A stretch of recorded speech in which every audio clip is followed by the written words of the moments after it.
जब से तुम्हारी क्लास 10th की स्टार्टिंग हुई है तुम्हें पता भी है तुमने कितना टाइम वेस्ट कर दिया। तुम्हारे तीनों main subject maths, science and social science, इनके अंदर तुम्हारे टोटल 46 चैप्टर्स हैं। कैसे कंप्लीट करोगे इनको, क्योंकि अभी तक तो तुमने स्टार्टिंग ही नहीं की अच्छे से। तो अगर तुम सच में सीरियस हो तो अगले 4 महीनों के अंदर इस रोड मैप को फॉलो कर लो। तुम्हारे मार्क्स टॉपर से कम नहीं आने वाले बोर्ड एग्जाम, चाहे तुम कितने भी एवरेज बिलो एवरेज स्टूडेंट हो। पूरे यूट्यूब पर तुम्हें इससे तगड़ी वीडियो नहीं मिलने वाली। तो हम बात कर रहे होंगे क्लास 10th के अगले 4 महीने के रोड मैप की। अभी तक तुमने कुछ नहीं पढ़ा है या फिर तुम आगे कितना भी पढ़ लो, लेकिन अगर तुम्हारे पास कोई प्रॉपर प्लान नहीं है ना तो तुमसे कुछ नहीं होने वाला। तो वही प्रॉपर प्लान मैं तुम्हें इस वीडियो में बताऊंगा। सबसे पहले मैं सिलेबस ब्रेकडाउन बताऊंगा कि किस तरह से तुम्हें अपने सिलेबस को फिनिश करना है। उसके बाद तुम्हें बताऊंगा टाइम कैसे मैनेज करना है। फिर तुम्हें वीकली एंड मंथली टारगेट्स मिलने वाले हैं। और लास्ट में सब्जेक्ट वाइज स्ट्रेटजी, किस तरह से तुम अपने हर सब्जेक्ट में 100 आउट ऑफ 100 स्कोर कर सकते हो। तो चलो स्टार्टिंग करते हैं सिलेबस ब्रेकडाउन से, जिसके अंदर देखो तुम्हारे पास मेन 3 सब्जेक्ट हैं, science, social science and maths. Science में तुम्हारे 13 चैप्टर हैं, सोशल साइंस में 19 और मैथ्स के अंदर 14 चैप्टर।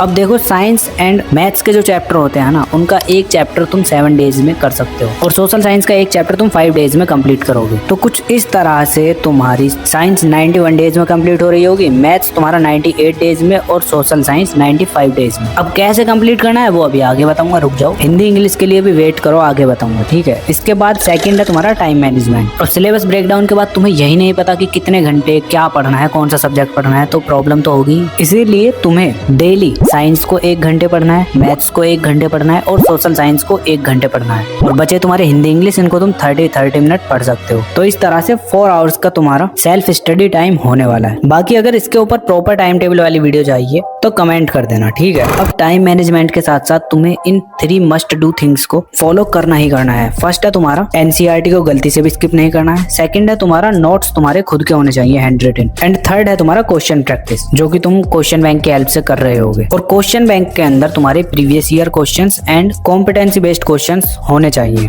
अब ये सभी टाइप के क्वेश्चन तुम्हें एक ही जगह मिल जाएंगे, जो कि है पीडब्ल्यू का ये कॉन्सेप्ट बैंक। सभी सब्जेक्ट के लिए तुम्हें ये क्वेश्चन बैंक मिल जाएगा। अब यही क्यों सजेस्ट किया, आओ चलो बताता हूँ। तो सबसे पहले तुम्हें इसमें रिवीजन के लिए चैप्टर समरी मिलने वाली है और साथ में concept map with PYQ mapping, और साथ में तुम्हें लेटेस्ट 2025 के सॉल्व पेपर भी इसके अंदर मिल रहे होंगे। और साथ ही साथ प्रैक्टिस के लिए और भी NCERT in text with PYQ questions तुम्हें इसके अंदर मिल रहे होंगे। और हाँ, कॉम्पिटेंसी बेस्ड क्वेश्चंस तो भर भर के हैं इसके अंदर, तो उसकी टेंशन तो बिल्कुल भी मत लो। अब गेम चेंजर थिंग है इसके अंदर रिवीजन ब्लूप्रिंट, जिसके अंदर तुम्हें NCERT definition, important facts, classification, difference between myth busters, mnemonics and important dates, इतना कुछ तुम्हें इसके अंदर मिल रहा होगा। तो सिंपली मैं तुम्हें लिंक डिस्क्रिप्शन में दे दूंगा या फिर पिन कमेंट में, वहां से जाके बाय कर लेना। और अगर तुम डायरेक्ट पीडब्ल्यू स्टोर से बाय करते हो तो मेरा ये कूपन कोड LRN150 यूज कर लेना, तुम्हें और भी कुछ % का डिस्काउंट मिल जाएगा। तो जाओ जाके अभी बाय कर लो, ठीक है। तो ये 3 थिंग्स तुम्हें करनी ही करनी है जरूर। अब इसके बाद थर्ड है तुम्हारा weekly and monthly targets. Syllabus breakdown का तुम्हें पता चल चुका है और कितना घंटे पढ़ना है दिन में वो भी पता चल चुका है। अब तुम्हें कौन से सब्जेक्ट का कौन सा चैप्टर किस वीक में पढ़ना है और कितने मंथ में कितने चैप्टर करने हैं, ये सब तुम्हें इसके अंदर ही मिलने वाला है। तो चलो स्टार्टिंग करते हैं साइंस से। तो जैसा कि मैंने तुम्हें पहले ही बताया था, साइंस के एक चैप्टर को तुम्हें 7 डेज में फिनिश करना है। तो आ जाओ फिर। फर्स्ट मंथ के फर्स्ट वीक में तुम कर रहे होगे केमिकल रिएक्शन एंड इक्वेशन वाले चैप्टर को, ठीक है। उसके बाद कर रहे होगे तुम सेकंड वीक में एसिड बेस एंड साल्ट्स वाले चैप्टर को। उसके बाद करोगे तुम थर्ड वीक में मेटल एंड नॉन मेटल्स वाले चैप्टर को। फोर्थ वीक में तुम कर रहे होगे कार्बन एंड इट्स कंपाउंड वाले चैप्टर को, ठीक है। जब वो हो जाता है तो तुम्हारा फर्स्ट मंथ के अंदर ये 4 चैप्टर्स होने वाले हैं बस। अब तुम बोलोगे कि भैया ये तो 28 डेज ही हुए, 2 से 3 डेज तो अब भी हमारे पास है। तो उस टाइम पे तुम यार रिवीजन करो, या फिर जिन चैप्टर्स का तुम्हारा बैकलॉग रह गया है उस बैकलॉग को कंप्लीट करो। और ज्यादा तगड़ा बैकलॉग है तो इस वाली वीडियो को जाके देख लेना, मैंने ऑलरेडी बताया हुआ है, ठीक है। तो इसके बाद अब आता है तुम्हारा सेकंड मंथ का फर्स्ट वीक। इसके अंदर तुम कर रहे होगे लाइफ प्रोसेसेस वाला चैप्टर। जब वो हो जाता है तो उसके बाद वीक 2 में तुम कर रहे होगे कंट्रोल एंड कोऑर्डिनेशन वाला चैप्टर।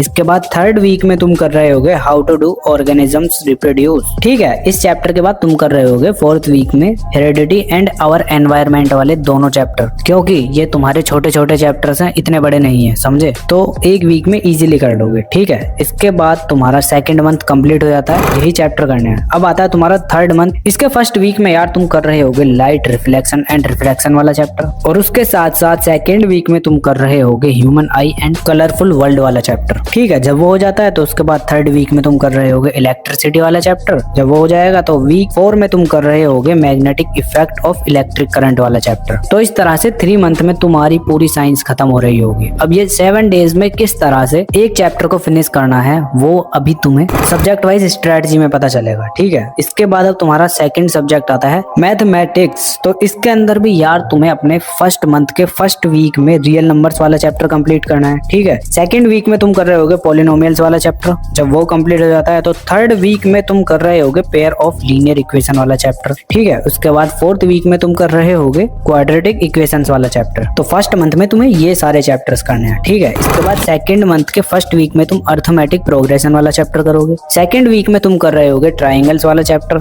थर्ड वीक में तुम करोगे कोऑर्डिनेट जियोमेट्री वाला चैप्टर और फोर्थ वीक में तुम कर रहे होगे इंट्रोडक्शन टू ट्रिग्नोमेट्री वाला चैप्टर। तो कुछ इस तरह से तुम्हारे सेकंड मंथ में ये 4 चैप्टर्स कंप्लीट होंगे। अब इसके बाद थर्ड मंथ में यार तुम फर्स्ट वीक से स्टार्टिंग करोगे एप्लीकेशन ऑफ ट्रिग्नोमेट्री वाले चैप्टर से, ठीक है। सेकंड वीक में तुम कर रहे होगे सर्कल्स वाले चैप्टर को। थर्ड वीक में तुम करोगे एरिया रिलेटेड टू सर्कल्स वाले चैप्टर को। जब वो हो जाता है तो फोर्थ वीक में तुम कर रहे होगे सरफेस एरिया एंड वॉल्यूम वाले चैप्टर को। तो इस तरह से 3 मंथ्स में तुम्हारे 12 चैप्टर कंप्लीट हो जाएंगे। अब तुम्हारे बचे हैं 2 चैप्टर, जो कि तुम फोर्थ मंथ के फर्स्ट वीक में स्टैटिस्टिक्स वाले चैप्टर को करोगे और सेकंड वीक में प्रोबेबिलिटी वाले चैप्टर को। बस इस तरह से तुम्हारा मैथ्स भी कंप्लीट हो जाएगा। बाकी चैप्टर्स को करने की क्या स्ट्रेटजी रहेगी वो तुम्हें आगे पता ही चल जाएगा, ठीक है। अब इसके बाद आता है तुम्हारा नेक्स्ट सब्जेक्ट सोशल साइंस, जिसका मैंने तुम्हें ऑलरेडी बताया ही था कि तुम्हें एक चैप्टर 5 डेज में कंप्लीट करना है। अब सोशल साइंस तुम्हारा कोई इतना टॉप सब्जेक्ट नहीं है कि उसको तुम इतना टाइम दोगे। 5 डेज में इजीली एक चैप्टर कंप्लीट कर लोगे। तो इस तरह से तुम्हारा फर्स्ट मंथ में तुम the rise of nationalism in Europe वाला चैप्टर करोगे। उसके बाद तुम नेशनलिज्म इन इंडिया वाला चैप्टर करोगे। जब वो हो जाता है तो the making of a global world वाला चैप्टर। उसको करने के बाद तुम करोगे print culture and modern world वाला चैप्टर। एंड देन जब वो हो जाता है ना तुम्हारा, तो फिर तुम कर रहे होगे रिसोर्सेज एंड डेवलपमेंट वाला चैप्टर और उसके साथ साथ forest and wild life resources वाला चैप्टर। तो समझे कुछ, फर्स्ट मंथ में तुम्हें ये 6 चैप्टर करना है। अब इसके बाद स्टार्टिंग होती है सेकंड मंथ। तो सेकंड मंथ में तुम फर्स्ट चैप्टर करोगे वाटर रिसोर्सेज, सेकंड करोगे तुम एग्रीकल्चर, थर्ड करोगे तुम मिनरल एंड एनर्जी सोर्सेज वाला चैप्टर, फोर्थ चैप्टर करोगे तुम मैन्युफैक्चरिंग इंडस्ट्रीज वाला चैप्टर। जब वो हो जाता है तो उसके बाद करोगे तुम पावर शेयरिंग वाला चैप्टर और जब वो हो जाता है तो फिर करोगे तुम फेडरलिज्म वाला चैप्टर। और सेकंड मंथ में तुम्हें यही 6 चैप्टर्स करने हैं, इनको कंप्लीट कर लो। उसके बाद स्टार्टिंग होती है थर्ड मंथ की,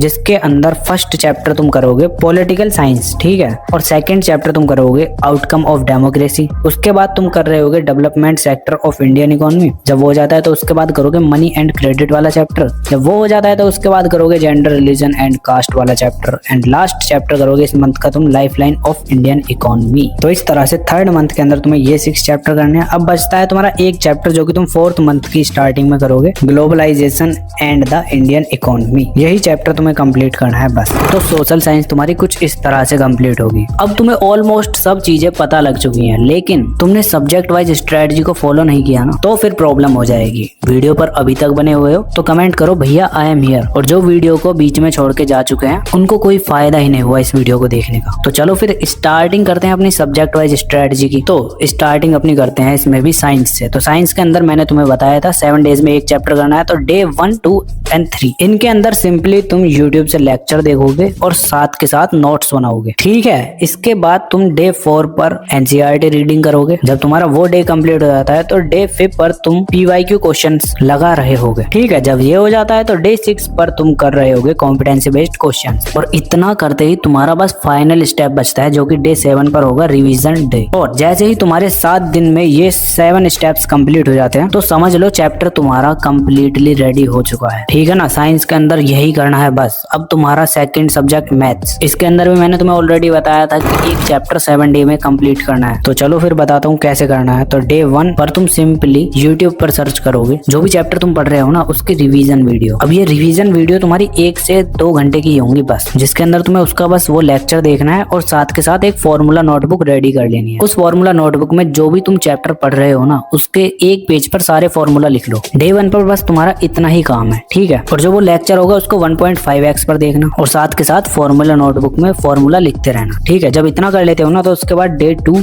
3 एंड 4 इस पर तुम्हें अपनी एनसीईआरटी उठानी है। एनसीईआरटी के जितने भी एग्जाम्पल्स हैं और एक्सरसाइज वाले क्वेश्चंस हैं उनको सॉल्व करना है। और ध्यान रखना जिन क्वेश्चंस को तुम इजीली कर पाते हो ना उनको बार बार अटेम्प्ट मत कर, उनको तुम स्किप भी कर सकते हो। जो तुम्हें हार्ड लग रहे हैं ना उनको सॉल्व करने का ट्राई करना, इससे तुम्हारा टाइम भी बचेगा और ज्यादा क्वेश्चंस भी सॉल्व कर पाओगे। ठीक है, जब इतना कर लेते हो तो उसके बाद तुम्हारा आता है डे 5। डे 5 पर तुम प्रीवियस ईयर क्वेश्चंस लगाओगे और वो होते ही डे 6 पर तुम कॉम्पिटेंसी बेस्ड क्वेश्चंस को सॉल्व कर रहे होगे। डे 6 कंप्लीट होते ही डे 7 पर तुम्हारा आता है रिवीजन डे। जितने भी तुमने फॉर्मूला लिखे हैं, जो क्वेश्चंस तुम्हें हार्ड लगे, उनका तुम अच्छे से बस रिवीजन करोगे बस। और जैसे ही तुम्हारे ये 7 स्टेप्स कंप्लीट होते हैं तो समझ लो तुम्हारा एक चैप्टर रेडी हो चुका है कंप्लीट। तो मैथ्स के बाद अब आता है तुम्हारा सोशल साइंस। तो सोशल साइंस के अंदर तुम्हें मैंने ऑलरेडी बताया था कि 5 डेज में एक चैप्टर करना है। तो सिंपली तुम डे 1 एंड 2 पर यूट्यूब पर 1 शॉर्ट वीडियो देखोगे जो भी चैप्टर तुम्हें पढ़ना है उसकी। ठीक है, जैसे ही तुम्हारा लेक्चर्स खत्म हो जाते हैं तो डे 3 पर तुम एनसीईआरटी उठाओगे, एनसीईआरटी को पढ़ोगे लाइन बाय लाइन, पूरा चैप्टर तुम्हें पढ़ लेना है। और जब वो कंप्लीट हो जाता है तो उसके बाद डे 4 पर तुम उस चैप्टर का माइंड मैप नोट्स बनाओगे। ठीक है, जिसके अंदर तुम शॉर्ट में सारे पॉइंट्स को लिखोगे जिससे कि तुम जल्द से जल्द उस चैप्टर को रिवाइज कर सको। ठीक है, जब हो जाता है तो डे 5 पर तुम PYQs and competency based questions को सॉल्व कर रहे होगे। बस इतना ही करना है। 5 डेज के अंदर तुम्हें इस तरह से एक चैप्टर को कंप्लीट करना है। सोशल साइंस तुम्हारा कोई इतना हार्ड सब्जेक्ट नहीं है। तो ये वो रोड मैप था जो तुम्हें एक एवरेज से टॉपर बना सकता है। बस तुम्हें इसको अच्छे से एग्जीक्यूट करना है और एक प्यारा सा कमेंट करना है कि हाँ भैया आई एम रेडी। और अभी भी तुम्हें कोई कंफ्यूजन होती है कि 95% कैसे लाना है या फिर बिना एक भी रुपया खर्च किए कैसे अपनी क्लास में टॉप कर सकते हैं और बैकलॉग को कैसे कंप्लीट करना है, ये सब जानना है ना, तो तुम्हें तुम्हारी स्क्रीन पर ये वीडियो शो हो रही हैं, इनको भी देख सकते हो। बाकी चलो मिलते हैं फिर नेक्स्ट वीडियो में। तब तक के लिए keep learning, keep studying and keep smiling.